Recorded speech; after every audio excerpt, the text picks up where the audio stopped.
Well, hello Internet, and welcome to my JavaScript video tutorial. In this one tutorial, I'm going to teach you pretty much everything you would learn in a standard 300-page book on JavaScript. And in the description underneath the video, I have links to all the individual parts so you can jump to specifically what you want to learn about. And also, I have the code. Everything down there is free. And I have a lot to do, so let's get into it. Okay, so on the left side of the screen, I have Sublime Text, and the name of the file is jstut.html,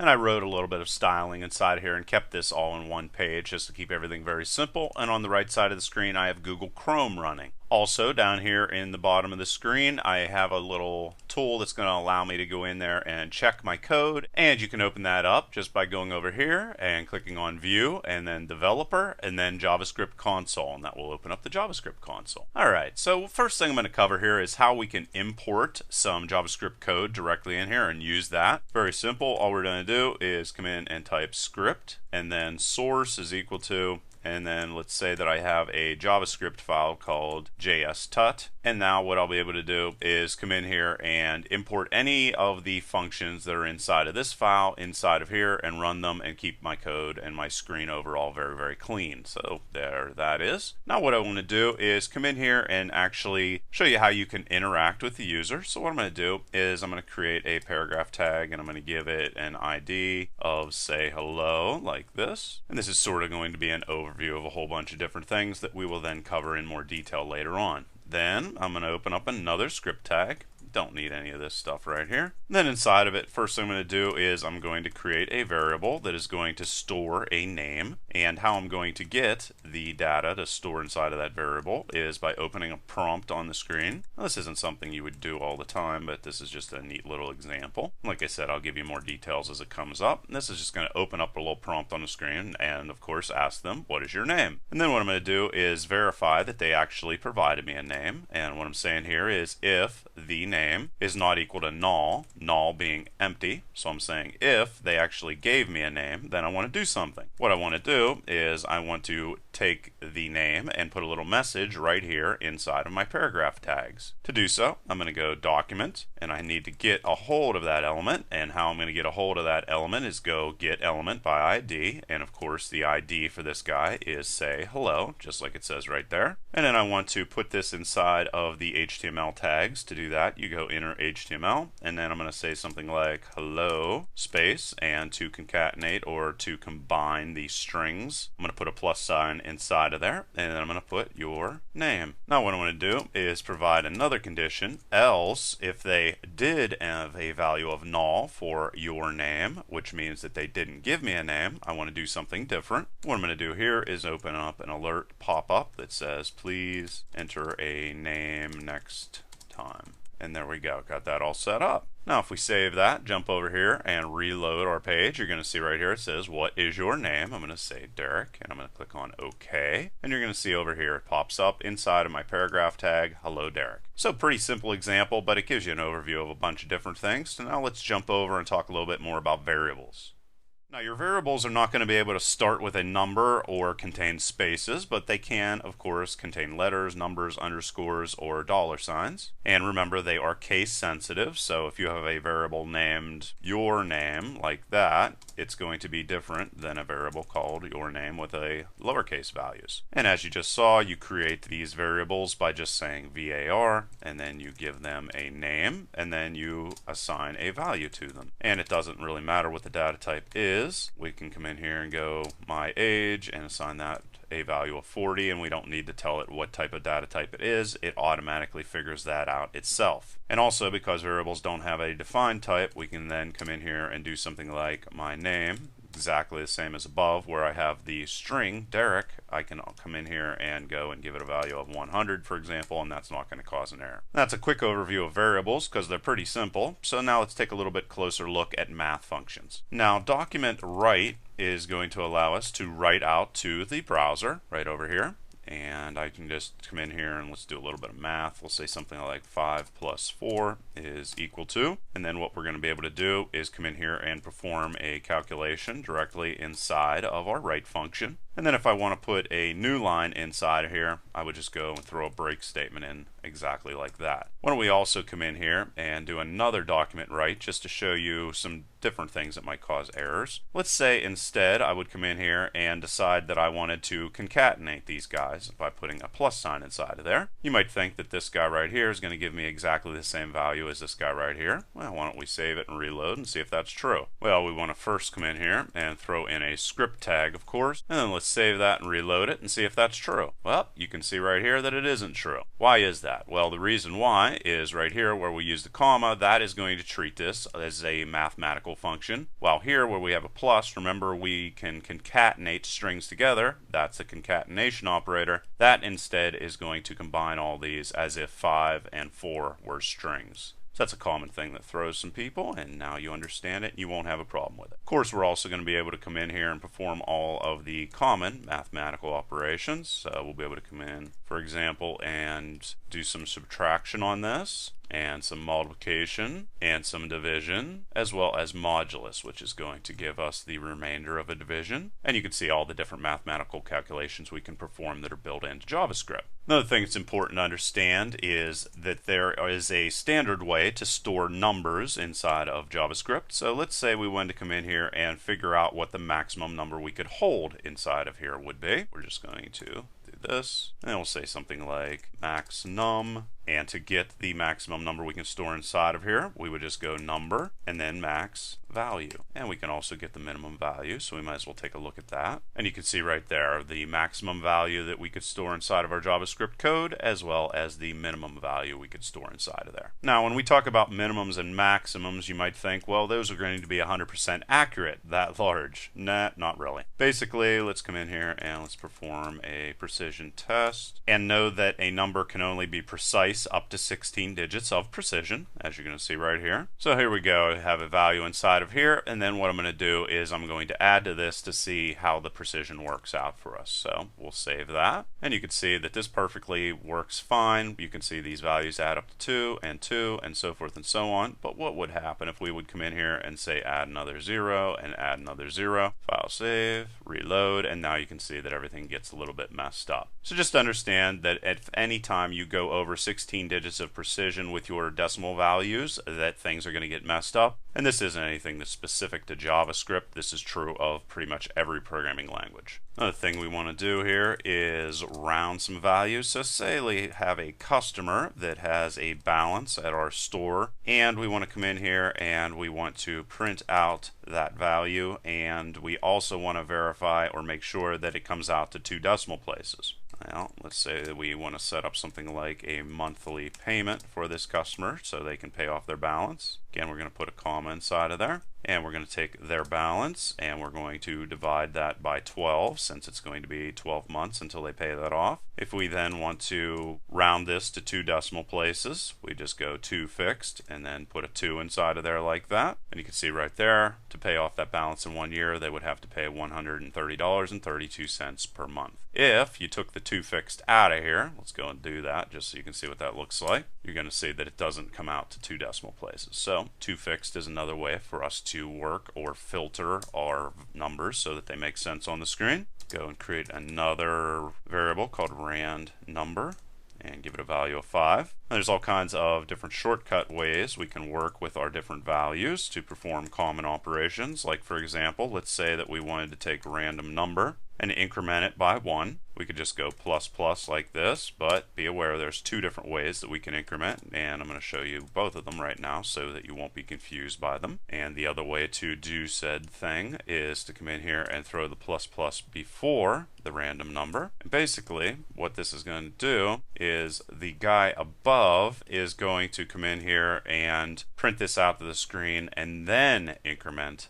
the value of random number. And here what this is going to do is it's going to increment the value of random number and then print it to the screen. If I reload it, you can see exactly that that is what it did. We're also going to be able to come in here and subtract 1 from the random number, and you can see exactly how those calculations work out for us. And also there are other shortcut ways to add 1 to a value and then store it back inside of itself. So let's just come back inside of here, document write, and we'll do something like random number. If we wanted to add 5 to random number and then store the result of that calculation back into random number, this is how that's done. Random number plus equal to 5, and we can perform this calculation in multiple different ways. And if we reload that, you can see exactly how that works out. Another thing we can do, or one other thing we should pay attention to, is something called order of operations. And that just basically means that we're going to use parentheses to make sure the calculations are done in specific ways. So first we're going to do a calculation without using parentheses. And you're going to see, if we take 3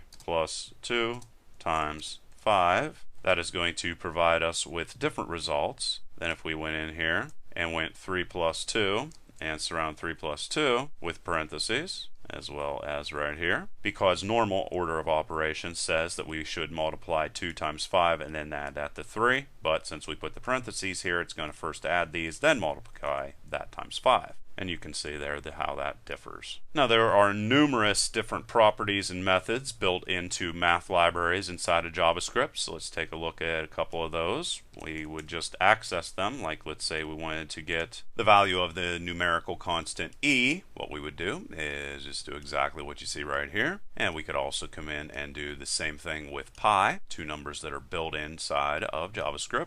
And there you can see those numbers. And of course there are a ton of different methods that are built inside of JavaScript. And here is just a short list. We'll be able to come in and get the absolute value. We'll be able to come in and get the cube root. We'll be able to get a rounding to the ceiling, which means we're going to round up. A round to the floor, which means we're going to round down. A standard round, which means if it's 6.5, it's going to round up. If it's below 6.5, it's going to round down. We can get the natural logarithm. We can get the logarithm to the base of 10. We can get the max value of either one of these that is passed in. The minimum value, we can calculate the power as well as the square root and a whole bunch of other different calculations. Of course, there's cosine, sine, all those different things. And we can come over here and there you can see all those different calculations. And of course, you know how to round these down to different decimal places by using 2fixed, which I just showed you a moment ago. Another thing that we can do is let's go and calculate some random values. Say we wanted a random number between 1 and 10. To calculate that,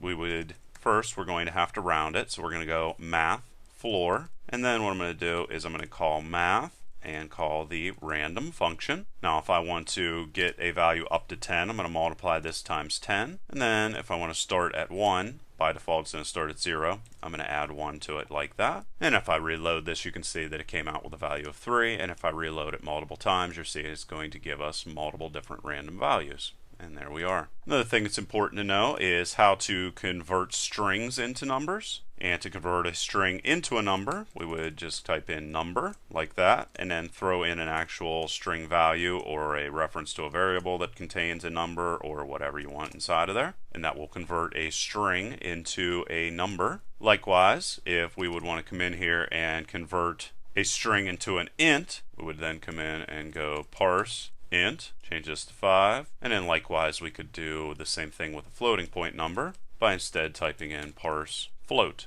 And if we reload that, you can see exactly how those work out. So there you go. That is a bunch of different math functions as well as how we can work with strings and numbers and a whole bunch of other different things. Now let's jump over and take a look at how we can work with strings. Now we're going to be able to come in and combine strings as you saw a moment. Let's just create a variable. Let's call it random string like this. And let's type in a long, and if we want to combine these strings we use the plus sign, of course, like we saw before. And there you go, really long string. Now we're going to come in here and manipulate it in a whole bunch of different ways. Let's say we wanted to come in here and get the string length. Let's go to string length, and then outside of this we could do random string and then just call length, which is exactly what you would pretty much think it would be. And you can see that it gets you the total length of that string, which is 33. Let's say that we also wanted to come in and get the index for the word goes. Another thing I want to cover is if you wanted to put double quotes inside of here, you have to put backslash and double quote. And we could say something like goes and then another one, and that's going to allow us to put double quotes inside of this string because this is the start, and if you put this here it's not going to get confused otherwise unless you use those backslashes. So we're going to go index for goes, and then to get that index or the character number for the location of the word goes, we just go random string and then say index of, and then we'll just type in whatever we're looking for. So there's the word goes like that, and then close off that function. and reload it, and you can see that it starts at the 19th character inside of our string. Let's say we want to return a value starting at a specific index. When I say index, I just mean which character in the string. So this is the 0 index. This space here is the index of 1. This is the index of 2. This is the index of 3. So that's what I mean when I talk about index. Let's come in and get just part of our string, and we're going to do that with slice. So we went in here and we found out that goes starts at the 19th position. So we're going to slice that out, and we're going to type in 19. And then we're going to say what index we want to stop at, and that's going to be the 23rd. And we'll see exactly what that looks like in a moment, because we're going to do another slice. And with this guy, well, actually, let's come in here and get rid of that, get rid of that. There we go, much better. Another way we can do a slice is to go random string, slice, and let's say that we just want to get from the 19th value to the end of the string. Well, that's how that's done. And we can also come in and use a similar tool, and this is the substring tool, random string. And the only difference between this guy is this is going to allow us to define not the index, but an actual length. So for example, let's say we wanted to come in, start at the 19th index, and get everything 4 characters forward from that point. That's exactly how that would be done. And reload it, you can see it grabs goes. In the second situation, which is this guy right here, it's going to grab goes and the rest of the string. And here is another way that we can grab goes by defining the length of the word that we want to get a hold of. We could also come in here and replace part of a string with something else. So we can go random string like this and call replace. And let's say that we wanted to come in here and replace the words and on with the word forever. And you can see now the string is now a long string that goes on forever. We could also come in and get a specific character at an index. So let's say at index 2, and we want to print out exactly what is at index 2. We would go random string like this, and then we would just say character at, and of course we're going to put index 2 inside of there. We could also split a string into an array. We would do that just by going random string and split, and then if we wanted to split everything at all the spaces between the words, we would just put that there. If there were commas between the words, we would just put that like that, whatever. And we could also come in and trim any white space off of the beginning or the end of our string just by going random string and calling the trim function, and that will handle that for us. And then there's also 2 built-in ways to convert our string to all uppercase letters and as well to all lowercase letters. And you can see all those different guys there on our screen. Another thing we can do is we can style our strings using JavaScript in numerous different ways, but here I'm going to show you a very specific way. To do this, I'm going to create another variable. I'm going to call this string to style. And you're going to see that I'm going to be able to output this random string in numerous different ways inside of the browser. And basically what's going on here is I'm going to be outputting this string, random string right here, onto the browser window, and I'm going to be surrounding it with different tags. So I'm going to surround it with the big tag, the bold tag. I'm going to change the font color here, the font size. I'm going to make it italics. I can give it a link. I can use the small tag, the strike tag, the sub, and the sup. And if we reload this, you're going to see all the different ways we can style our strings right there on the screen pretty easily. Okay, so there's a whole bunch of different ways we can mess around with strings. Now let's go and take a look at conditionals. Okay, so there are multiple different relational operators, and this is going to be different ways that we can compare values and then perform different or execute different amounts of code depending upon certain conditions. That's the whole point of conditionals. Now there is equal to, there is not equal to, there is greater than, less than, greater than or equal to, or less than or equal to. But for the most part, what you're going to use instead of equal to is 1, 2, 3 equal signs. And the difference here is whenever you just use 2 equal signs, that is just going to verify that the values are equal. When you use 3, that is going to verify that the value of a variable as well as the type of the variable are going to be equal. So for the most part, you're just going to use these equal signs. Another thing we can use are logical operators, and those are and, or, as well as not. And why don't we just go in here and start using these guys so that they make a little bit more sense. And how we're going to do that is I'm going to create a variable called age, give it a value of 8, and now we're going to get back into if statements. And this is just saying if the age value is greater than or equal to 5, and both of these are going to have to be true for us to be able to come in here and perform the calculations that come after this. Age is less than or equal to 6, then we're going to perform all of the code between these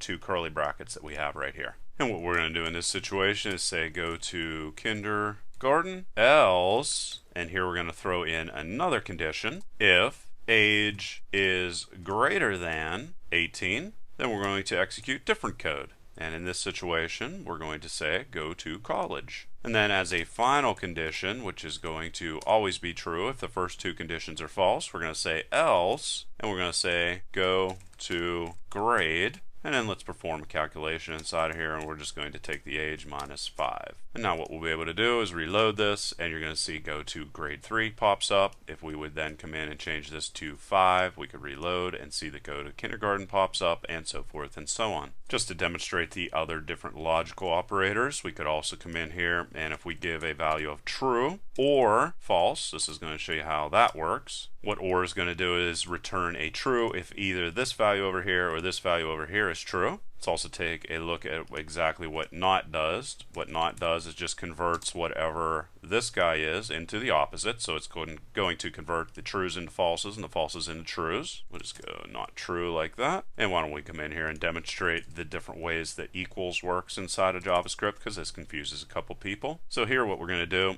is we're going to use a string of 5 like that, and we'll just use 2 double equal signs is equal to. And then we'll put this in between parentheses so that we don't cause confusion. Double equal sign and 5. And then down here, we'll do exactly the same thing, but instead we'll use 3 equal signs. And save it and reload it, and you can see right here that this comes back as true because there is one true inside of there. Not true equals false, and you can see here when we use double equal signs that that's going to come back as true, even though this is a string and this is a number. While this guy down here comes back as false because the values as well as the types are not equal. Okay, so a whole bunch of different ways to perform different code depending upon different conditions. And now let's come in and talk about switch statements. Now, switch statements basically going to be used whenever you have a limited number of potential options for a value. So let's say we're going to be checking here the value of age, and how we would check that is just by going switch and then age. Then what we're going to do is do something like case, which means in case the value of age is equal to 6, then we want to go and do something.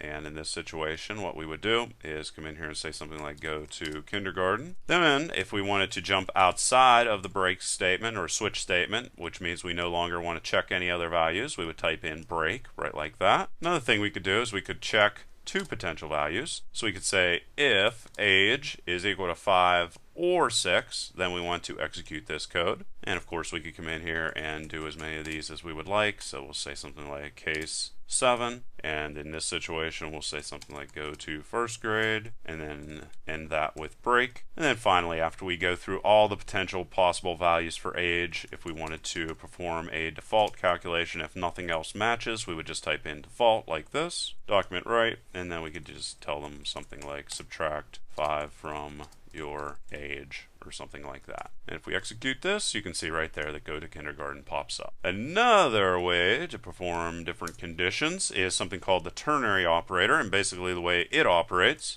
is you're going to have a condition followed by a question mark, and if that condition is true, you're going to assign the value of whatever this guy is. Otherwise, you're going to assign whatever the value of this is. So why don't we go in here and just create one? It makes a lot more sense. So let's say we wanted to find out, can I vote? We're going to assign either this value to can I vote or this value to can I vote, depending upon this condition. So we'll say something like age is greater than or equal to 18, and then throw in a question mark, and it will be assigned the value of true if it is true, if that condition is true. Otherwise, it'll get the value of false. And we could print that out, but there's really no point. You can go ahead and do that on your own. So that is how we work with conditional operators. Now let's jump over and take a look at looping. Now looping is going to be used anytime you want to perform a calculation a certain number of times as long as a condition is true. And the first looping tool we're going to talk about is the while loop. So let's go and create a variable called I and give it a value of 1. And this is what the while loop that looks like. So we're going to say something like we're going to continue to execute the code inside of our while loop as long as I is less than or equal to 10. Throw our curly brackets inside of there.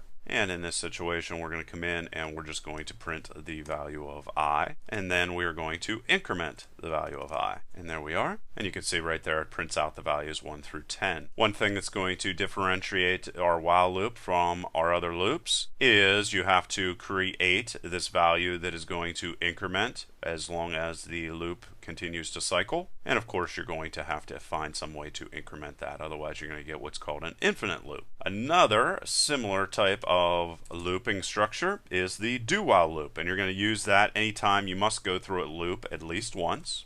And the way that this is structured is you go do, and then you would go while, put the while part after here, and let's create a guessing game. We'll say something like while the value of guess is not equal to 15. We want to continue cycling through this guy. So we're going to come in here and we're going to ask them to guess what our number is. And let's open up a prompt so we can ask them what that value is. Guess number between 1 and 20, and then afterwards if they guess the value we will then come in and alert them to that. You guessed 15. Now we're going to be able to come in here, reload this. You're going to see guess a number between 1 and 20, and if we type in 12 and hit OK, it's going to ask us again. Otherwise, if we type in 15, you guessed it, 15 pops up on the screen. So that's the difference between while as well as do while. Now let's jump over and take a look at for loops. Now basically our for loop is going to be 100% self-contained, which means instead of having the value outside of the loop like we saw with the while loop, we're going to put everything inside. So we can say something like j is equal to 0, and then put our condition inside of here as well. So we'll say as long as j is a value that's less than or equal to 20, we're going to continue to cycle through this. We're going to increment the value of j like that, and then let's perform a couple different things depending upon different conditions inside of here as well, just to back up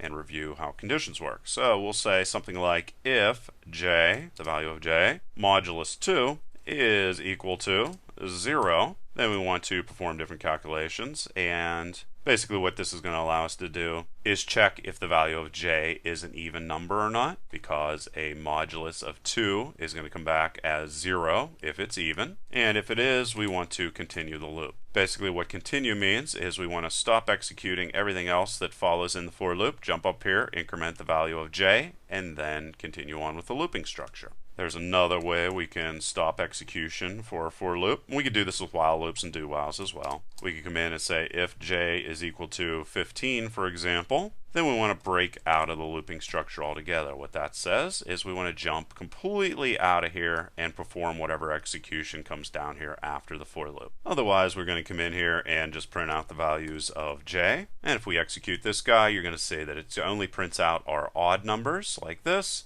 And instead of following this rule right here and printing the whole way up to 20, it instead hits this guy right here, which has a value of 15, and jumps out of the loop altogether. Another type of for loop that we have available, and of course all this code is available in the description, so go ahead and get that if you'd like. Let's come in here and create a customer, and what we can do here is use key valued pairs, where the key in this situation is going to be name. We'll get more into the specifics of this as the tutorial comes on, but I just wanted to show you another way of using a for type of loop. And then we have address like this, and 1, 2, 3 main. And then finally we'll go and create another one called balance, and let's say it's $50.50. What we're going to be able to do is cycle through these enumerable properties of an object. Like I said, we'll get more into objects here later on. And to do so, we'd use what is called the for in loop. So we'll be able to go okay in customer. It's going to be our keys. Throw in a document right, and then if we want to reference different parts of the customer, we're just going to throw our value of k inside of there. And if we reload this, you can see that it prints out all the different values that we have it stored inside of there. So that's how the for in block works. Now let's go and take a look at arrays. Now an array can actually hold multiple different values of multiple different data types, and arrays in JavaScript anyway are variable in size, so you'll be able to store multiple different values inside of here without defining a size. So let's say we want to do something like put some information about Tom Smith inside of here. We can keep adding information, and there we go. So Tom Smith lives at 123 Main, and he has a $120 balance. Let's go and work a little bit more with this. We're going to also be able to come in here and access different values. So let's say that we wanted to get the value of the first index inside of our array, and an index is basically just boxes inside of boxes. So here's one box, and here's another box, and this is going to have the index of 0, this is going to have the index of 1, and so forth and so on. Now let's go and get the very first value. You just say Tom Smith, and then inside of brackets you just put a 0, and that's how easy that is. And if we reload this, you can say first index is Tom Smith. It's very easy to add values. You just go Tom Smith, and then you would type in whatever the next index in the row would be, and then you could put something like an email address or something like that for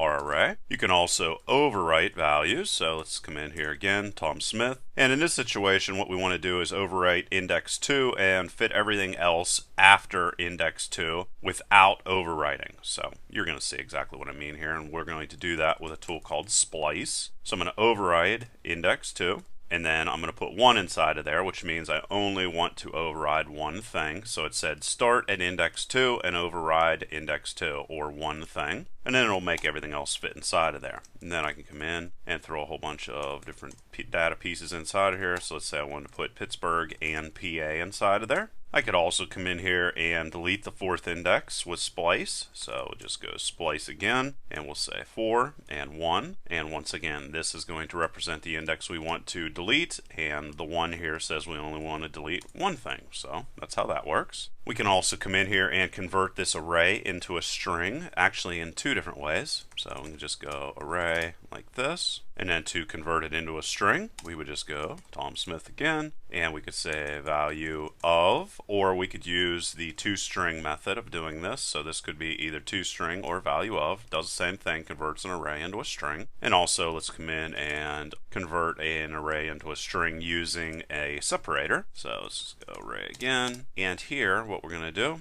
is we'll say Tom Smith and join. And this is going to allow us to define that we want to put a comma and a space between each little part inside of there whenever it converts the array into a string. And if we reload it, you can see it does exactly that. So there's Tom Smith and his address and Pittsburgh, PA. You can see that we added all those guys together. And then once again here we're defining with the comma and the space instead. So it's a little bit neater for us to look at. It's also very easy to come in and delete an index. So we can go Tom Smith, and let's say we want to delete the 3rd index. There we go, that's gone now. Sorting is also going to be very easy for us. Just type in sort, and we could type in reverse instead, and that would give us our reverse sort. However, this is going to be a sorting based off of alphabetical or letters instead of numbers. So if we wanted to do a sort based off of numbers, what we would do, first I'm going to come in here and create a brand new array. Now let's go and mess them up, of course. So how you would number, or how you would sort numbers inside of JavaScript is you're going to type in sort, and then you're going to come in here and go function x,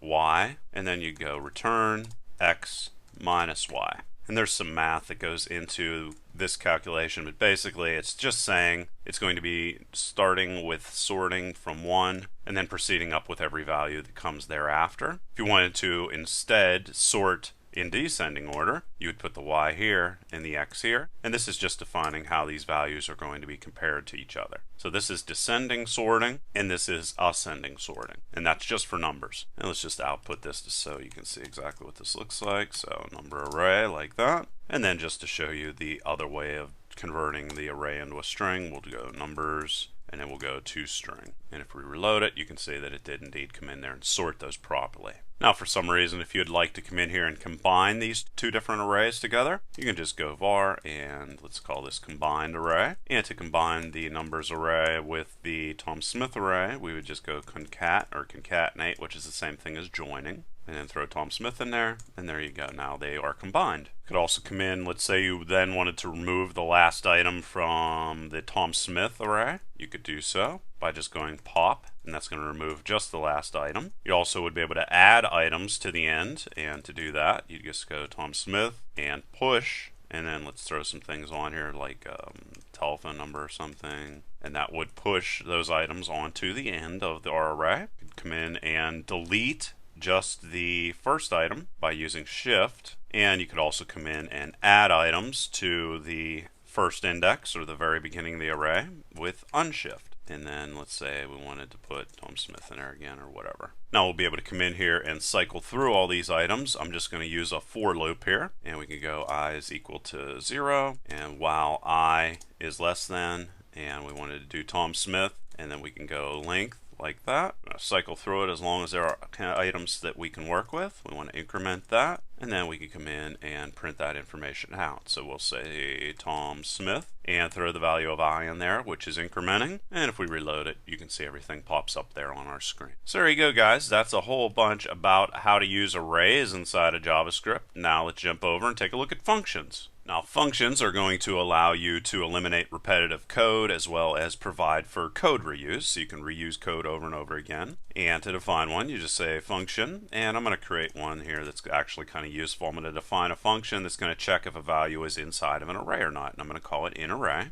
And these are the parameters that are passed into it. So array to check, there's going to be an array passed into it. And then there's going to be a value passed inside of it, and it's going to use a for loop to cycle through the different values inside of the array and see if it can find the value that we're looking for. So array to check, and let's do length, and then we'll increment this value as well. And then we'll throw an if statement inside of here, and it's very simple. I'm just going to say array to check and take the incremented value like that, and then we're going to verify that the value is in there. If it is inside of there, we're going to say return true, which means true is going to be passed back as a value for whatever called this function. And you're going to see in a second what that looks like. And then if we get the whole way through here, before the function ends, this is the end of the function right here. If we get that far, that means we checked everything, and we can return a value of false in that situation. And now, based off of that, we can call this function for it to execute, and say something like inArray.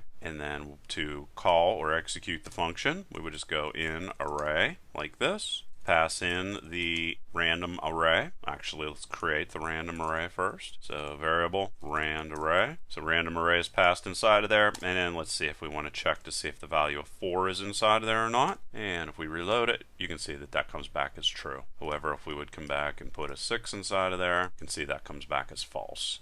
So there's an example of a function with a whole bunch of things inside of there that actually does something useful. One thing that's very important to understand is, let's say that we have a function like this. Let's just call it times 2. It's just going to get a number, and it is going to return whatever is passed inside of it times 2. So let's go 2 like this, and then once again we're going to return the num passed inside of it times variable 2.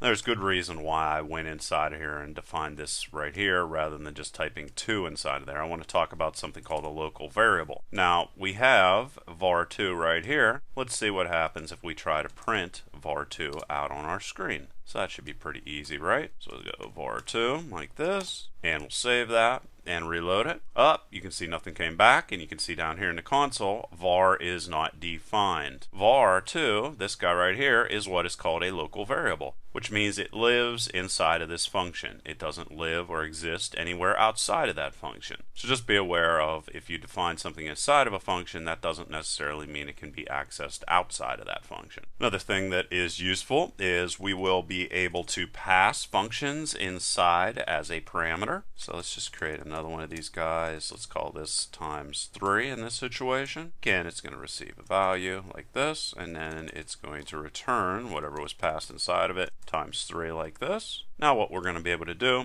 is come in here and create another function, and let's call this multiply, and it's going to be able to perform multiple different calculations based off of the function passed inside of it. So there that is. This doesn't need to be called func. It can be called anything. I just called it func. Now what it's going to be able to do is go return and use that function that was passed inside of there to perform operations on the number that was passed inside of there. And you're going to see here, if we would go 3 times 15 is equal to, we could then come in and go multiply and pass in times 2 as well as 15, and we could also come in and do the exact same thing for times 3. And if we reload that, you're going to see that they perform different calculations. That's extremely useful to be able to pass functions around inside of there. Another thing we can do is we can create things called functions expressions, function expressions. And let's just go in here and create this. Let's call it triple. is equal to function num, and then all this is going to do is return num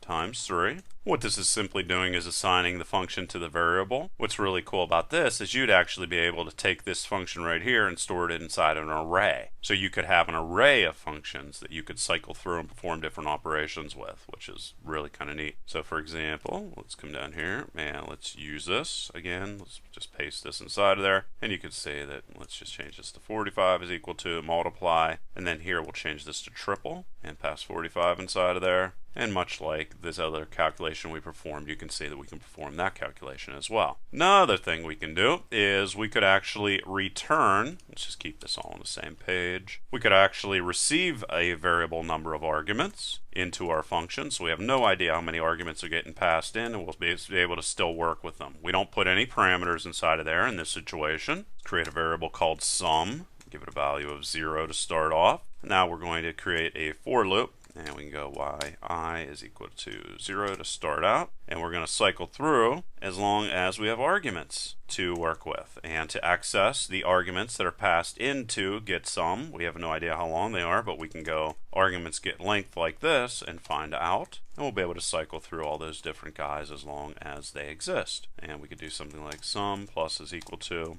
and then to access the arguments, we go arguments I, and then of course after we get outside of this we could return the value for sum. And then jump down here and let's call this just to prove that it does indeed work. So we could say sum, and here we're going to call getSum, and there we are. Now close that off and reload. And you can see it performed those calculations even though it had no idea how many of these numbers were going to get passed inside of it. You'd also be able to come in here and return a variable number of arguments by using an array. So let's create another function. Let's call this times 2. So times 2 like this. And let's just have an array gets passed inside of times 2. Create a new empty array is equal to, and there's an empty array for us to work with. And then we're going to create another for loop, and we're going to go I, let's send the array, so the total number of array items inside of here, and we're going to cycle through all of them. And now we can go new array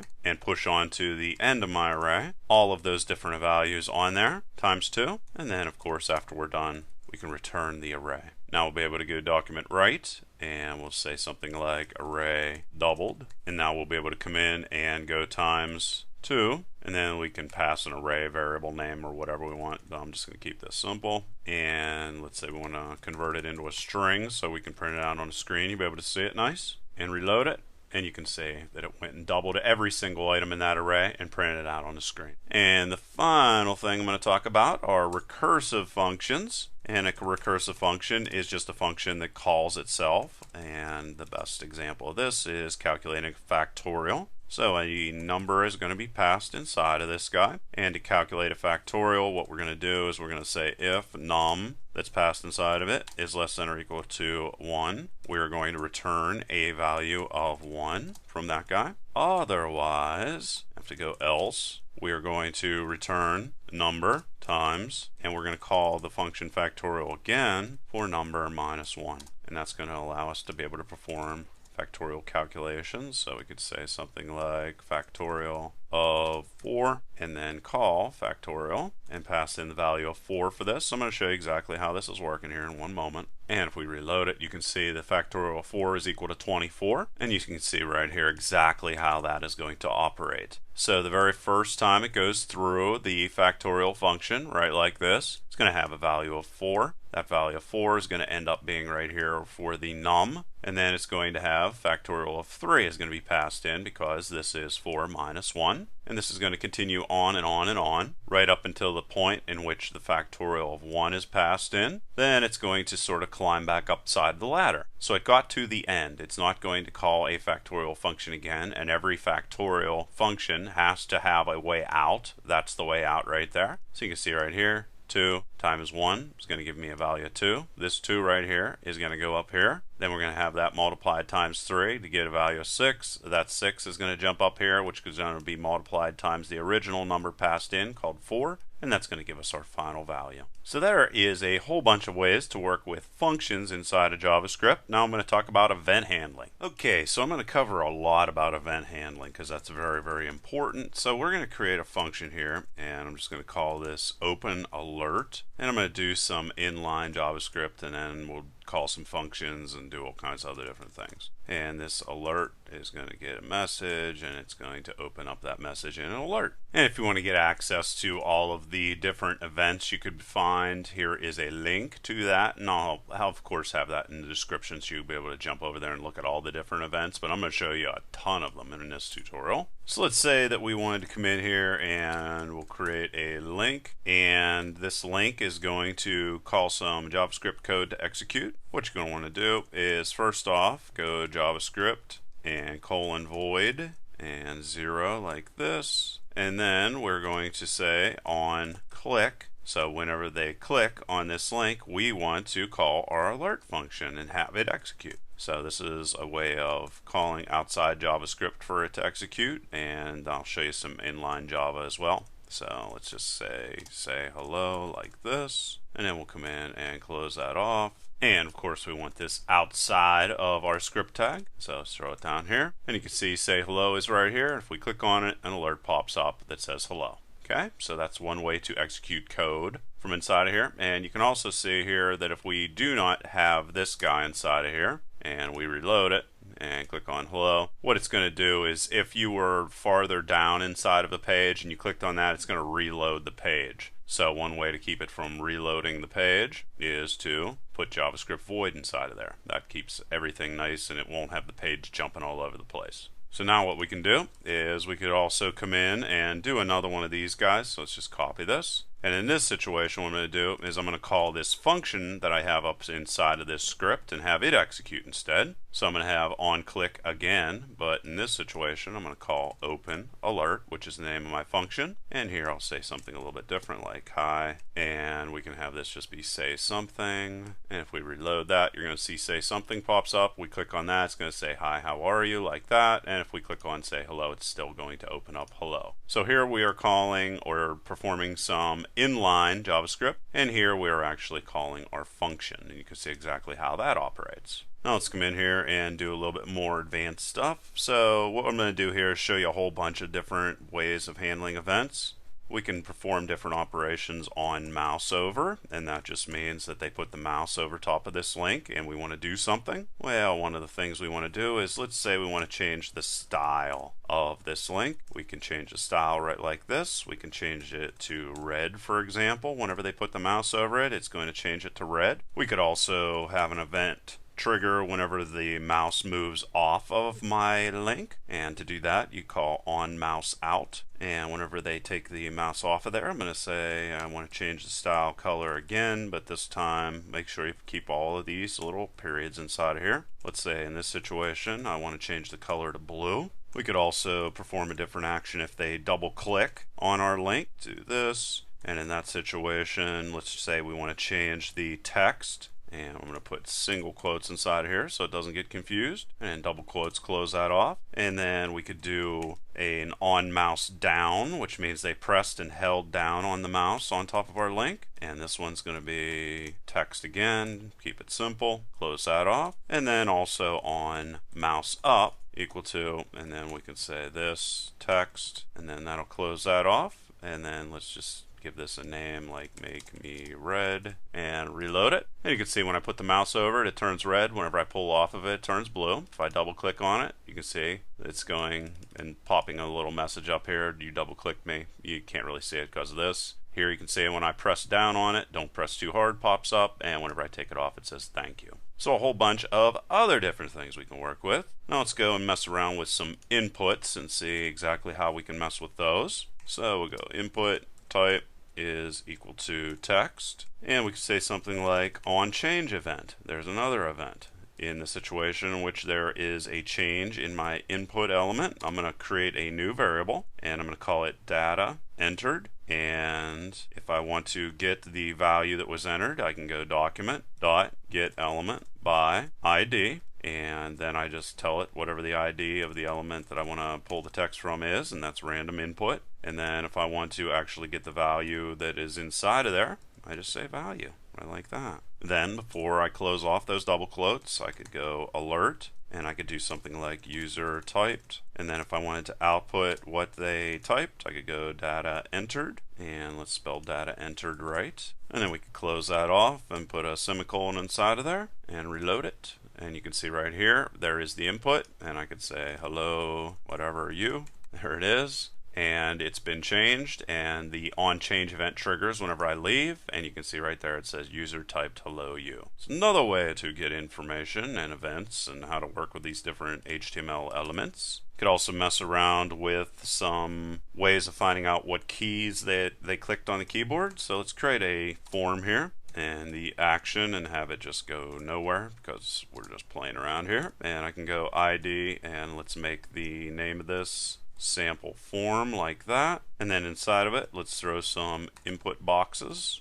and let's give this an ID equal to character input, and of course this is going to be text like that. You can see we can play around, have some of them be single quotes, some of them be double quotes, whatever you'd like. And then let's throw a paragraph tag inside of this as well. ID is equal to, and this is going to put my key data for the keys that they typed on the keyboard, and I don't need to do anything with that. And what the heck, I might as well also show you some other neat events we can do. Do another input type, and this one's going to be equal to submit that, and let's go and also throw in a reset button. There's all kinds of different events we can catch. So there's a reset. Let's do a couple more. Let's go image and play around with some images as well. There's a ping file, and we'll give this the ID equal to logo. There's an image file we'll be able to trigger some events on. Let's go and get some button events. So I'm going to show you all the JavaScript for these all at one time. So we'll call this logo button, and then we'll go and create another input box. We're going to call this mouse input. Yeah, I'm going to show you some ways of pulling some mouse events off here as well. Type is equal to text, and let's have the size of this be equal to 30.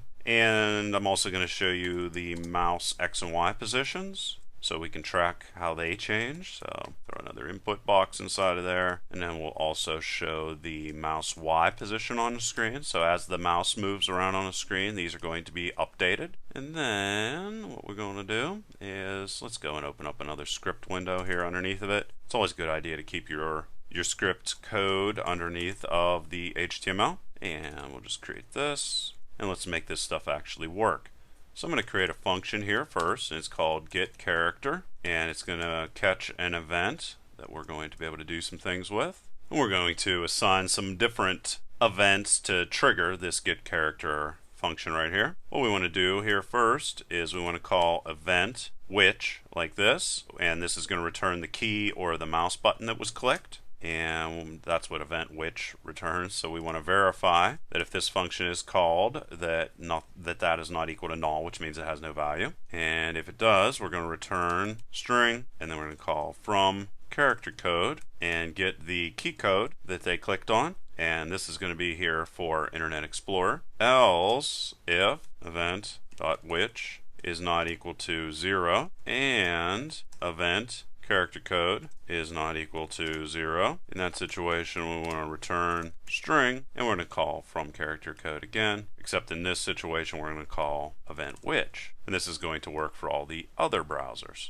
Else, if we get down here, then we know we have a problem. We're just going to return null. And the way that we would get down to this point is if they clicked on something on their keyboard, a character that doesn't have a character code that we can output on the screen. So that's what this covers. So right here we're handling for Internet Explorer, and right here we are handling for every other browser, and then here they clicked on some special character we can't work with. So that's what's going on there. Now we are going to assign some events that we want to trigger or we want to pay attention to. To do that, we're going to go document, get element by ID once again, and character input is going to be the guy that we want to trigger here. So character input, which is this guy up here. So we're looking at the character input element, and we're saying that if the key is pressed, we want to do something. And the thing we want to do is we want to call this function right here, and it's going to get passed event information. We're going to create a new variable character, and we're going to pass into our getCharacter function we just created right here, event or window event. Again, this is for older versions of Internet Explorer we're trying to work here. And we're going to say if not a character, we want to return false. And that means a special key was clicked once again. Otherwise, what we want to do, if they clicked on something that does work, we want to go and get element by ID again. And this time we want to come up here to the key data, this paragraph right here, and input or output some information about the character that they clicked on. So just pay reference to key data like that. And what we want to do in this situation is a paragraph. So we want to put some information inside of there. So we have to use inner HTML. If it's a tag, we want to use inner HTML. Otherwise, if it's an input element or something like that, we would use value. And we'll just say character and then keep this simple, was clicked. And then after we get through this, we can say return true. And if we rewind this, there's a whole bunch of different information right here. And this is the input box that we just put the on key press event on side of there. And you can see F was clicked, G was clicked, J was clicked. We can go and do something, see if we can find something. Yeah, I don't know. There's something here on the keyboard that it's not going to recognize. There, it didn't do anything that time. Okay, so that's how that works. Now let's go and play around with some other different events that we can work with here. Let's say we want to change text whenever the input is going to gain focus. So once again, this guy right here, when it gains focus, when it means I clicked inside of there, I want to type something inside of there, I want to do something. No problem, we can just go to document, get element by ID once again. And in this situation, we are going to be putting this on character input, just like before. You can add multiple different events to just one thing. So we can say on focus, like that, whenever somebody clicks in it. Well, then we want to execute some additional functions. So an event gets passed inside of there once again. And this time we want to go document and, of course, get element by ID. You can do that over and over and over again. And this time, call key data, that, just like we did right here. We're going to put some information inside this paragraph tag, and this again we're going to use inner HTML is equal to, and then we'll just put something like input gained focus, and you can see input gained focus pops up right there. We could also catch if the user ever came in here and selected any text, and to do that, let's just leave this be character input and on select. And in a situation in which text is selected in the input, we could come down here.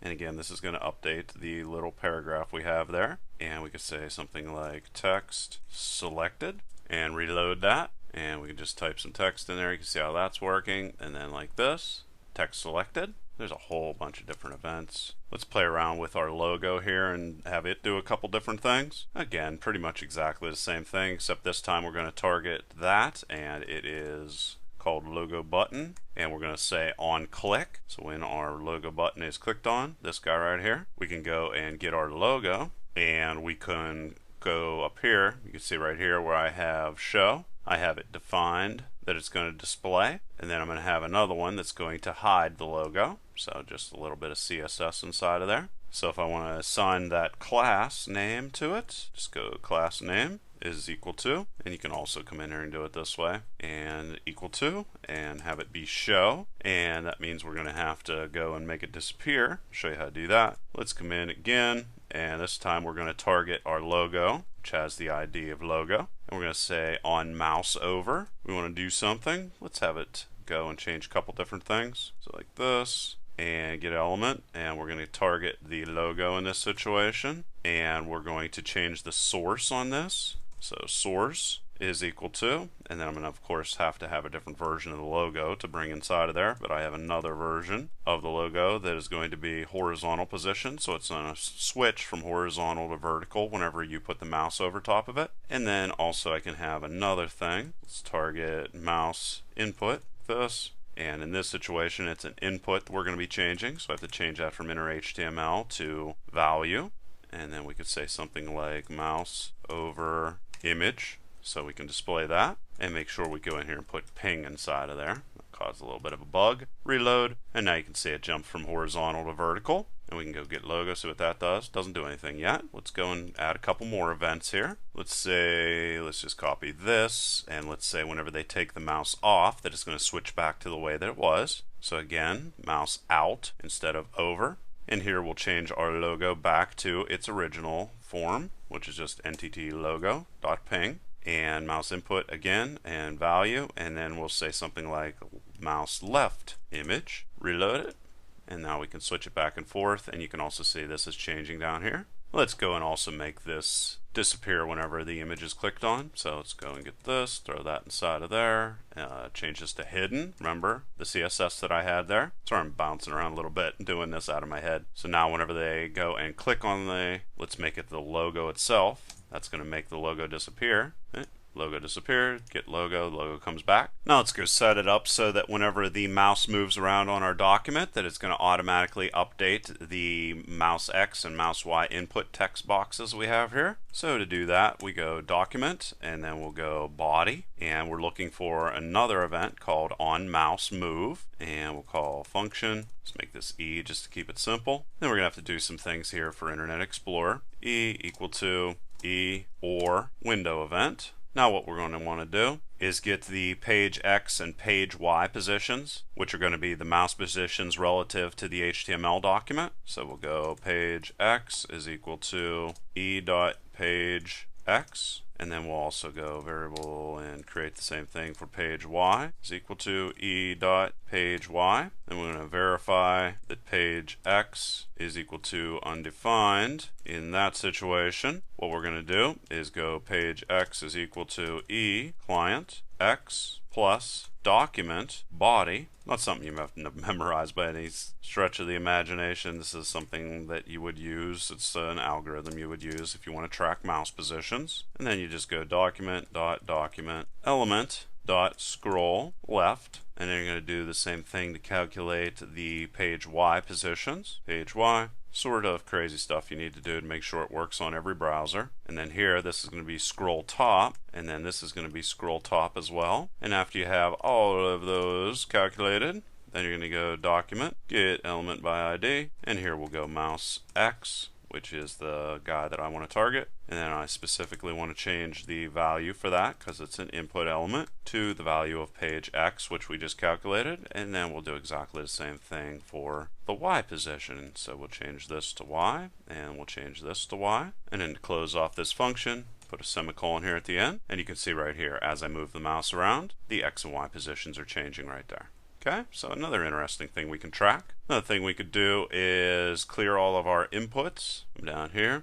And how we'd do that is just go document, get element by ID again, and we'll go clear inputs on click equal to, and we're going to do the same thing. We're going to create a function again, and there is an event. Input elements is equal to documents, get elements by tag name. Another way we can target all tags, elements by tag name, and we're going to say that we want to clear all of our input elements. Now what we'll do is we'll cycle through all of these different input elements and delete them. So another interesting sort of thing. I'm just trying to think of a whole bunch of different things that I can show you how to do that you might need to do someday. And we're going to do length as well, and to cycle through them. And then we'll go if input elements I, that's an array, dot type is equal to text. If it's a text input element, we want to zero that out. So input elements again, target the value for it, and then make that value equal to nothing. And to do this, I'm going to jump out, make sure you get outside of your script tag, and I'm going to create a brand new button. And this button's whole purpose is to clear all of those input elements. So make sure you give it the same exact name, clear inputs. Close that off, and we'll just call this clear inputs. Close off the button tag, and now that we have that, save it and reload it. And you can see here all this different information is popping up here. Throw some more in there, and if I click on clear inputs, it clears all the inputs. Okay, so there's a whole bunch about event handling. Now let's take a look at element styling. Now, if you want to see all the different options you have in regards to styling, this is the website you can go to right there. And of course, that's also in the description for this video, or you can pause it and copy that down. I'm going to go ahead here and create a div that we're going to be working with. And then I'm going to create a whole bunch of different buttons that we're going to be able to click on, and they're going to change what's up inside of this little div we have here. So down inside of the script area, once again, let's set it up so that we can come in here and change the background color on a click. So document, and again, you're just going to be doing get elements by ID, and here I'm going to specifically target change background color whenever this is clicked on. So that guy right there. I'm going to say when that button is clicked on, I want to do certain things, and what I want to do, call a function to execute event, and then I'm going to go document, get element by ID, and I'm going to target sample div. If I want to change this style on it, just go style. I want to change the background color. Again, the link to things like background color I just talked about there a second ago. So this is where you find all those things out. And let's go and give it a color, and that's how easy that is to do. And we're going to do similar things for all the other different buttons. And this one's going to be change background image. So we need a background image here. Let's go down here, throw that inside of there. Again, sample div, except this time we are going to target the background image. Background, change this from color to image, just that easily. And then we'll come in here and point at a background image that we think is going to work. Of course, you're going to use URL again, and you can throw whatever background image you want inside of there. I have one saved on my computer I want to use, and we can reload this. Background color, see that change, background image, and make sure that's double quotes, and you can see the background image changed on that. We're going to be doing similar things with all the other different buttons. Change border style, that's this guy right here. Let's copy that, and then this guy is going to be border style, and then let's just make this solid. There we go. Now let's handle the other buttons here, and then we can play with them all at one time. Change border width, paste that in there. This is going to be border width, and let's make this thick. And then just to do one more, let's also come in and change the border color. Again, we're going to just get this guy right here, paste that in there, change this to border color, and then we'll just change this to blue to keep it simple. Save it, reload. You can say background color works, background image works, border style works, border popped up there, border width, see it got a little bit thicker, and border color, and now it's blue. So there's a whole bunch of different ways we can play around with styles, and please go to that link that I showed you previously and experiment with all these different styles because it's very cool. Now I'm going to talk about manipulating the DOM.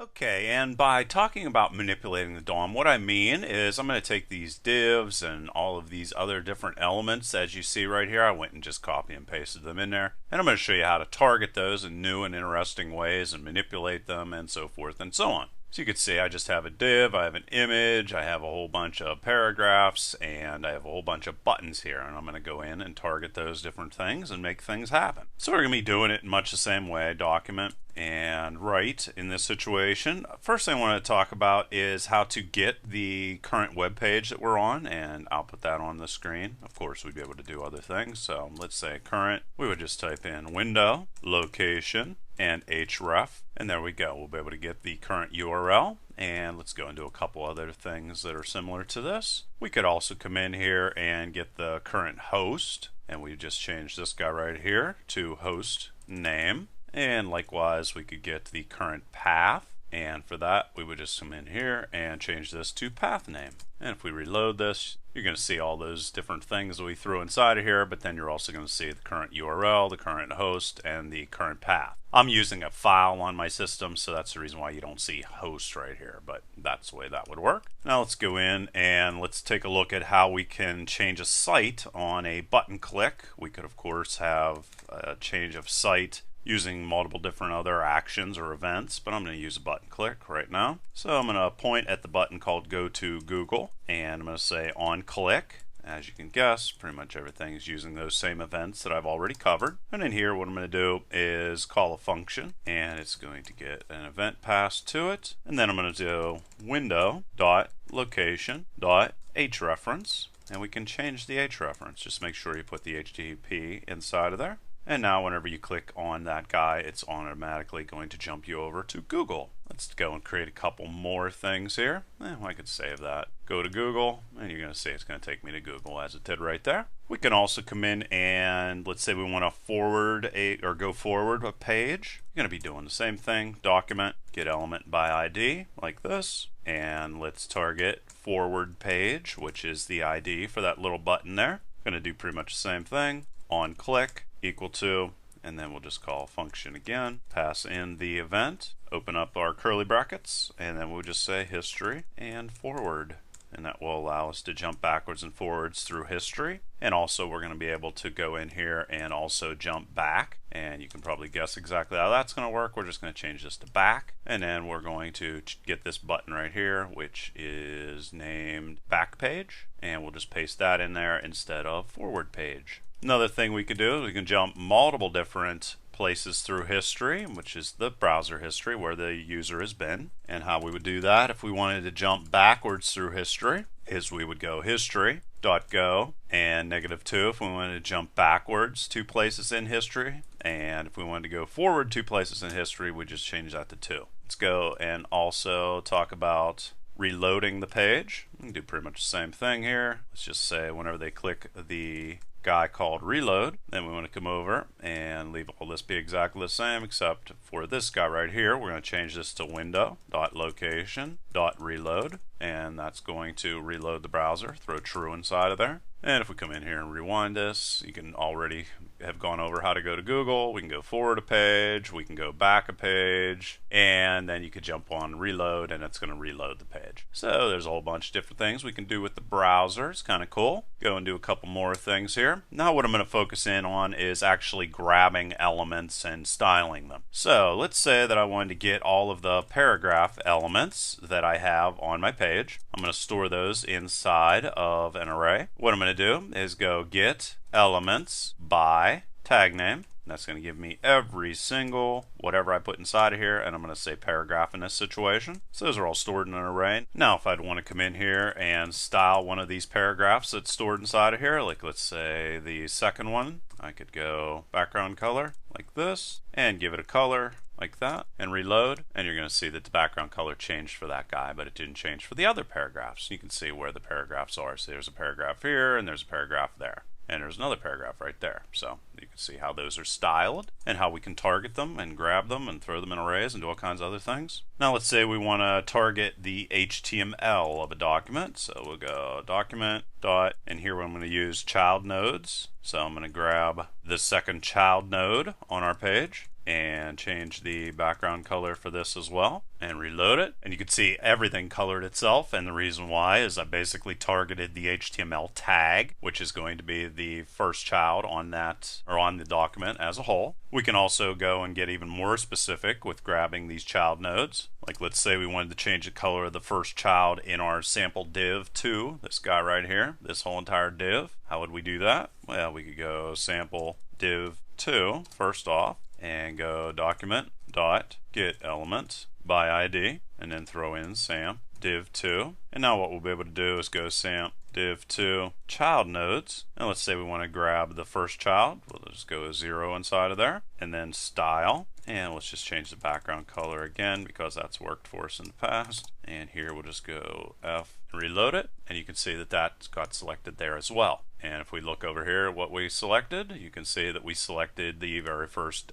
child inside of this, which is this paragraph right here, and it's going to go and select everything inside of there. Now let's say we want to style the first child of the sample div's first child, which would this guy. So what we want to do is we want to specifically come in here and get the first child of this paragraph tag, which we just grabbed, which is this guy right here. Well, we just come down here, basically going to do the same type of thing. Go and select this, copy, paste that inside of there, and then we can structure these or chain them. So child nodes once again, and here we'll put one inside of there, and here we'll change the color up a little bit so it sticks out and reload, and you can see that it went in there and grabbed that emphasis tag that we have right here. So that's how we grab all those guys. One thing that's very important to remember, however, is that JavaScript can get confused by text nodes whenever they're trying to target elements, and text nodes are basically white space. And let me show you an example of how we can target or find text nodes. So I'm gonna come in here, let's just do a document write again. There's a way to find out if something's a text node or not. So I'll say node type, and then let's do the sample div 2, and then we'll go child nodes like this, and then we'll target 0 child node, and then we'll try target another child node again, child nodes, and let's make this also 0 like this, and then after that go node type.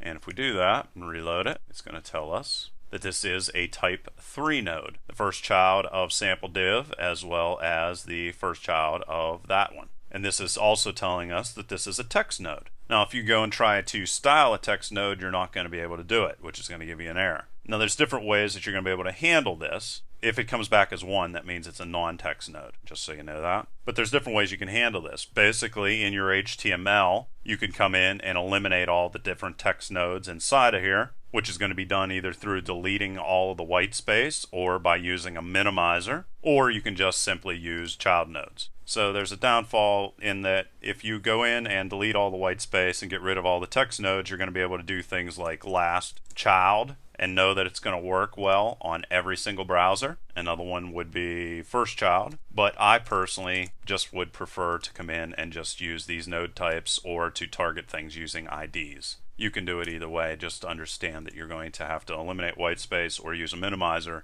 to be 100% positive that you're going to be able to use these other different intricate ways of selecting these nodes.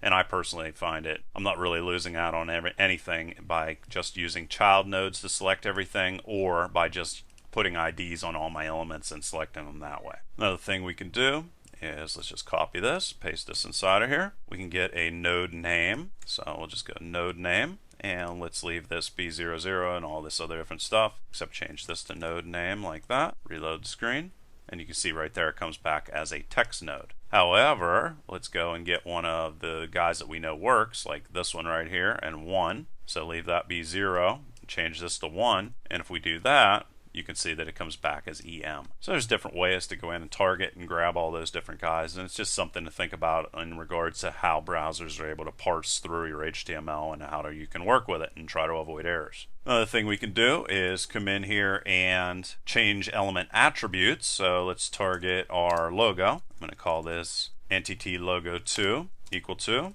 and we're going to be able to, of course, get the element by ID like that. And the ID for that is logo. So we'll just change that to logo, or logo 2. And now we can come in here and check different attributes. So we can go in here and do document write again. And we could verify that the logo, for example, has an alt. So has alt, and to do that, just go entity logo 2 and go has attribute, and then the attribute that we are specifically looking for, which is alt. You could have this inside of an if structure, which if it says, hey, we have that attribute, well then you could go in and change it. Otherwise, you would have an error if you tried to change an attribute that doesn't exist. And why don't we just go in here and also go and change that attribute. So entity logo 2 again, and set the attribute pretty easily. Set the alt and then break statement, and then we could also then get that attribute once again, paste that in there, and we could say something like logo alt value, and to get the attribute just change this from has attribute to get attribute. And what the heck, we can also come in here and just get all the attributes for an element, and I'll show you exactly what this looks like when it prints out. Let's go attribute list, and you can get every single attribute an element has by going get element by ID again, and then we're targeting the logo 2. And then to get every attribute, just put attributes at the end of that. And then we'll be able to go in here and cycle through all the attributes with a for loop. Trying to show you a whole bunch of different crazy things here you might somehow use or find some reason to use. Of course, we would just get the length of that array, cycle through all of those, and then we would come in here and print them out on the screen. So document, and we could just do attribute, make sure you throw this inside of quotes, and maybe we want to attribute 1, let's number all of them, and then we could do something like this. And then to get the individual attribute, go attribute list like this, and I inside of there, and then we could get the node name, which you just saw a second ago, and then we could divide that and also come in here,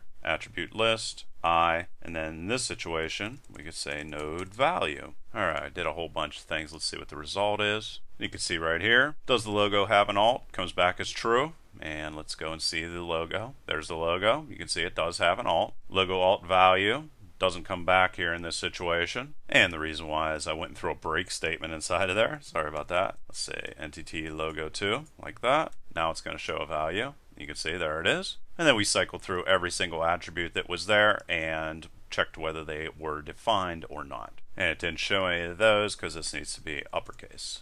Sorry about that. A couple little errors slipping in here, and now you can see all of them show up. So pretty useful stuff. You're also going to be able to come in here and add in different elements into the HTML page. So the very first thing I'm going to do is I'm going to create a paragraph 3 element. And to do that, you just go document and create element. And then you're going to tell it what type of element you want to create. Well, I want to create a paragraph element. And that's how easy that is to do. Now we can also, of course, come in here and set attributes on these guys. So let's just go in here, set attribute, and let's set the ID. And then let's come over, and the value that we want to set for this is paragraph. That's how easy it is to set that attribute. We're then going to also be able to change the inner HTML on this. Inner HTML. Equal to, and then let's just go and grab some nonsense text here. Let's just grab this guy right here, throw that inside of there. And then if we want to append this new element that we just created to the sample div that we already have here, we can just go append child and then throw in paragraph 3, the new element that we just created. And you're going to see it shows up right there. There it is. We could also come in here and do a similar thing. Just go sample div 3 again. And if we want to insert it in a specific place, we would go insert before, and then we go paragraph 3, and we're going to say exactly where we want it to go. So it goes sample div 2 and child nodes, put it in there in the very first position. And if we rewind that, you can see it pops right inside of there. So that's how we can put in different child elements or create different elements, and a whole bunch of information in regards to how we can manipulate the DOM. Now I'm going to take a look at object-oriented JavaScript. Now, the idea behind object-oriented programming is we're trying to model the attributes and the capabilities of real-world objects directly inside of our code. So let's say we want to create one here, and it's going to be called customer 1. Well, what we're going to do first is define the attributes for this customer. And so let's say John Smith is an attribute for the name, and then we can also go and get the street and the city and the state and the email and a balance. Okay, so these are different attributes that customer 1 has. It has a name, street, city, and all those other different things. Now that brings us to the capabilities. One of the capabilities that our customer will have is to pay down their balance. And in JavaScript, this is exactly how you would create that said function, and it's going to get passed an amount that was paid to pay down the balance. And then to refer to the object itself, we would say this in this situation. And then we could subtract and assign back to the value of balance, which is balance. It's referring to this right here, whatever the amount paid was. So that's how easy it is to go in and create functions inside of JavaScript. Another thing we could do is add to balance. And once again, we're just going to create a function directly inside of here. I'm going to show you a couple other different ways we can do this here in a moment.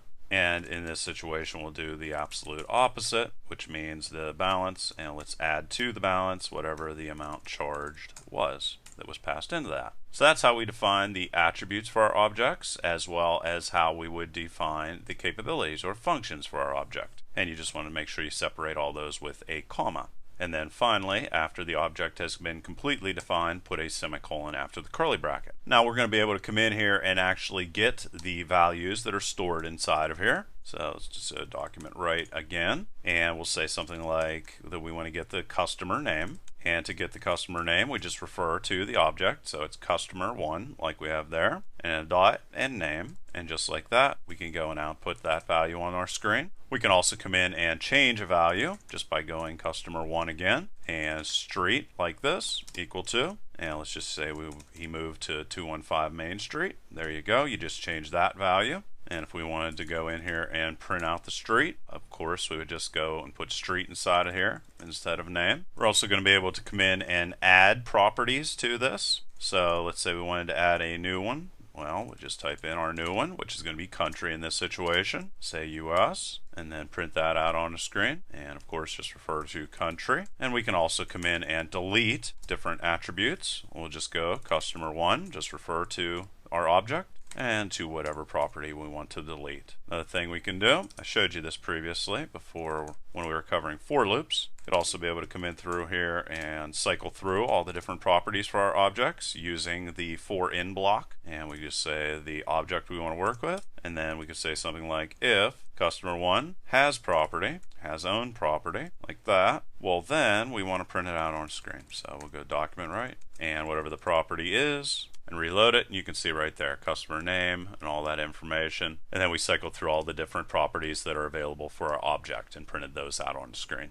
Another thing we could do is check if a property is in an object. So for example, we could check if there is a property called name inside of our object, and we would surround it with double quotes and then go in customer 1. That's how we would verify if it existed, and you can see it comes back as true. And we could also come in and interact with an object using a function. So let's say function and get info, for example, and this one's going to be past our customer, and then let's come in here and output all this information. There you can see I outputted the name, and it's basically going to come out as a sentence whenever we pass in an object into the getInfo function, and then call that function by going getInfo and passing in any object inside of it, and then output that on our screen. There you can see John Smith lives at, and there's all the information we have on John Smith and how it printed out right there. Now let's go in here and actually call the methods. Also very easy to do. Customer 1, and let's say the customer 1 decides he wants to pay down his balance. Well, he's going to pass in the amount that he wants to pay down on the balance, but then let's find out later on that he actually wants to buy something else and he wants to add to his balance. And why don't we just go in here and grab this guy again and paste that in there to show you exactly how that changed. And there you can see the new balance is $110. And that's all well and good, but very often what we want to do is want to create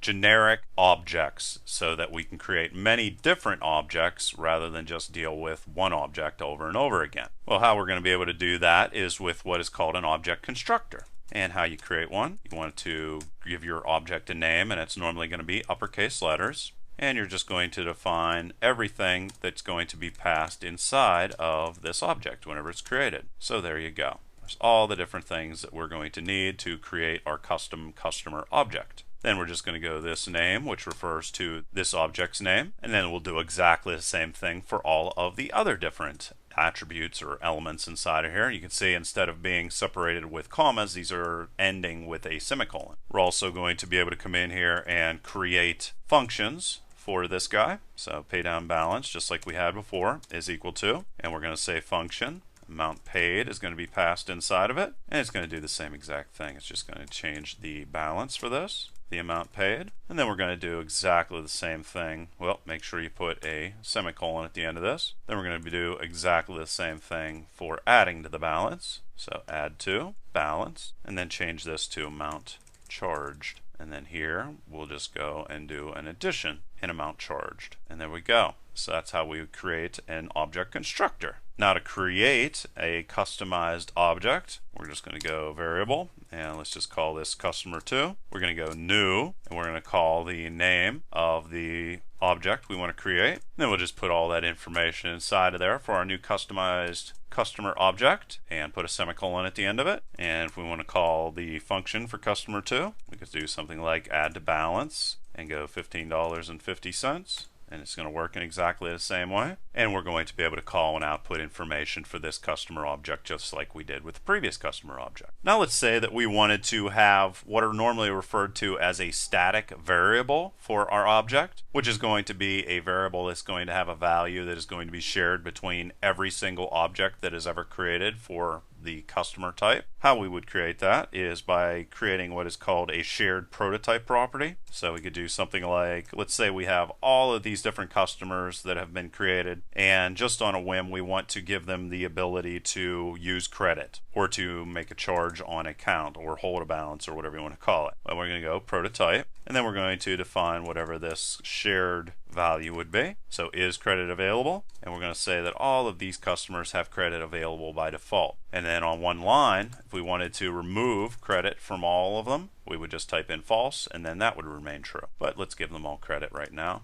And like I said, this is going to be a shared value for every single customer type. Now, if we have shared variables, it would also be nice to have shared functions. And to create one of those, we're just going to come in here, and this is actually referred to as a prototype method. Again, we're going to go customer, and then we're going to go prototype, and then we're going to give the name of the shared function, and then define this function. That's not going to get any attributes passed inside of it, and it's going to return all the information on our customer. And you can see right there that it returns all of those, and then at the very end of it we want to put a semicolon. Now what that's going to allow us to do is to go in here and go document write, and then just go customer2, and toString is the guy we got there. And what I actually did is override the toString method that all objects have. This is how easy it is to override a method. You just do that, pretty simple. And if I reload it, you can see Sally Smith lives at 234 Main, and all of that information prints out on our screen. So that is a whole bunch of information on how to deal with objects inside of JavaScript. Now let's take a look at form validation.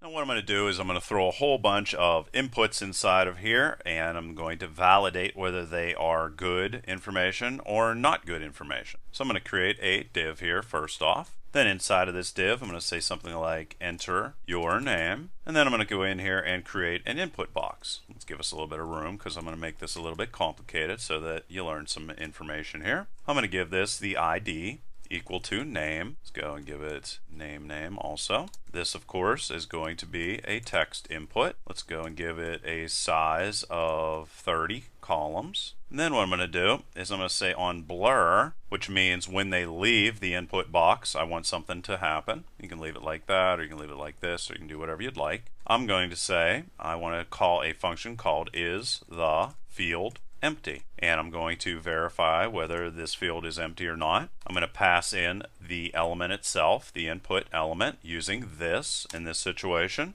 And then what I'm going to do is go document get element by ID, and this is going to be called name help. This is going to be a span we're going to create here in a second that is going to show an error message if we have something wrong with the input the user left. And I'm going to create that span right now. So span, give it an ID equal to name help, of course, just like we just mentioned here a second ago. And then I'm going to close this span right like that. And then the div closes. So what we got to do here is, just to review, whenever they leave the input text box after they entered something or didn't enter something, we're going to call a function called isTheFieldEmpty. We're going to pass in a reference to the input box itself that we're going to then verify if it indeed is empty, and we're also going to pass a reference to nameHelp, which is this span that is going to show an error message if indeed the field is empty. We want to warn them and say, hey, we need this field in. Now this guy right here is actually going to go outside of the script area, so it's going to go right up here inside of the regular body. Then down inside of the script, I'm going to have to create some functions that are going to allow me to dig through this information. One of them is going to be called edit text, and what it's going to be passed is a regular expression that we're going to use to verify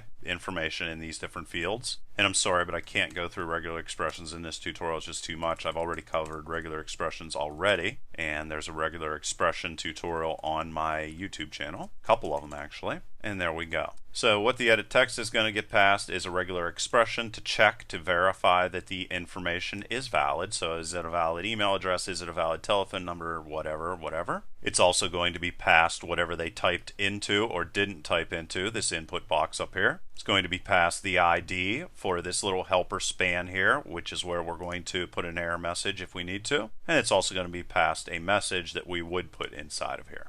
Okay, so those are the four things this function is going to be passed. Now to check to see if the regular expression is good or not, we're just going to go regex and test like that, and then pass in the input. You're going to see here in a second what this all looks like finished. Now in this situation, we need to come in here and actually add a warning because the regular expression did not match what we expect to be in the input box. So then what we want to do is we need to clear out the help ID if there's already an error message inside of it, and then add in a new one. So we're going to say help ID, and we're going to check if it's equal to null. Now what we're going to do is cycle through the help ID and the child nodes inside of it and delete every single child node that's already inside of there. So we're going to go help ID and remove, this is another way to remove a child, remove child, help ID, and we'll say child nodes. Alright, so we're going to cycle through all the possible child nodes that are already in the span called help ID and delete them. And then after we have possibly deleted every single one of those, we then want to also go in here and call help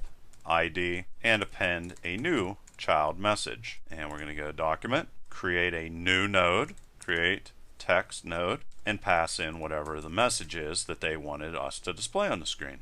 And close that off with a semicolon. Else, if the regular expression did check out, we're going to do the same thing. We want to go for the help ID again, not equal to null, and we want to cycle through and remove all those different children elements. So we're going to do the same thing. We're going to get a while loop here and paste that while loop inside of there. It's going to delete all of them, except this time it's not going to append or add a new message that shows an error. Now what we need to do is create this new method called isTheFieldEmpty, or create this new function, whatever you want to call it, and it's going to pass all that information inside of it. So just go function isTheFieldEmpty, and we already know that it's going to be passed the input field that we're going to be checking with, as well as the ID for the helper span that's going to show an error message or not. And then we need to return or call the edit node text, pass in a regular expression, so return edit to node text. There's a regular expression we would use to verify that the name is correct or not. We're also going to pass in the input field value, which is going to be checked against the regular expression, as I showed before. We're going to pass in the help ID so that it'll be able to go in there and actually, well, let's change this to ID with a, well, let's change this to lowercase. There that is, there that is. And then finally, we need to pass in a message that's going to display if they entered the wrong information. So enter a valid name like that. And if we reload this, you'll see enter your name. And let's say I leave nothing inside of there, and on blur, I leave there. Oh, got a little bit of an error. I have to change the name of this. Edit node text. Reload. Oh, got another little error here. Help ID is not defined. What it's saying right here is this needs to be changed to a lowercase d. Let's see if I have help ID anywhere like that again. Nope, everything else is perfect. Change that. Let's reload it, see if I got it right this time. In here, and I left, and you can see that the span has been given the error message right there. And I have a whole bunch of other different ways to check common forms like emails and telephone numbers and all that in the link inside of the description, so feel free to take a look at that. Now to finish everything up, I'm going to stop and take a look at exception handling. Now through exception handling, we're going to be able to catch and manage errors rather than crashing our whole entire program. And we're going to be able to do this by surrounding potential errors or code that could cause an error with a try block. So let's go and create an array here first, and let's just throw a whole bunch of fake people inside of here. Now what I want to do here is verify or make sure that they don't try to call for somebody outside of the array, call for an index that doesn't exist. One way I could do that is variable get customer equal to function, and then they're going to pass in the index that they want to search for, they want to get information for. I can then go if index is greater than the customer array length. Well, in that situation, I want to throw an error. So throw a new range error, for example, and then pass in a message that I want displayed be greater than or equal to 0 and less than or equal to. And then just to make this work for a whole bunch of different things, we can go plus customer array length, and that's going to be an error that's going to be thrown whenever they try to access an index that doesn't exist. Else, in a situation in which they try to access something that does exist, I'm going to just say return customer array and the index. Now what I can do is jump down here and create the try block that I told you about a second ago. We're going to say try, and we'll say document write, and then we'll say customer, and then just to keep it simple, we'll go get customer and 5 like that. And then to catch the error, if it should be triggered, we're going to go catch EX for our exception, and we'll say if the exception is an instance of range error, then we want to perform certain calculations. Otherwise, we can perform other calculations. If we want to print out the error message that was triggered with it, we just go EX message plus, and if we reload it, you're going to see index must be greater than or equal to 0 or less than or equal to 4 pops up on the screen. So there you go, guys. That is an insane amount of information about JavaScript. Please leave your questions and comments below. Otherwise, till next time.